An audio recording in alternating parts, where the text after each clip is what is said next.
Hi, welcome to this video. To use NameDrop, unlock both iPhones running iOS 17 or later. Ensure Wi-Fi and Bluetooth are turned on and hold the top of your device close to the top of the other person's iPhone.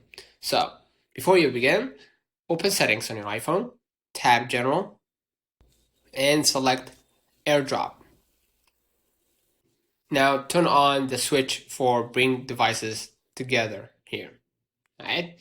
And then basically that's it. Unlock both iPhones and make sure they are awake. Bring the top edge of your iPhone very close to the top edge of the other person's iPhone or an Apple Watch.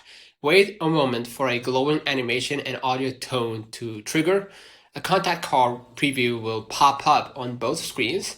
Choose Share to send your contact card and receive theirs, or select Receive Only to get their contact card without sharing yours. And then keep the phones near each other until the transfer finishes. Consider liking this video, subscribe, it really helps with the channel. Till next time, see you.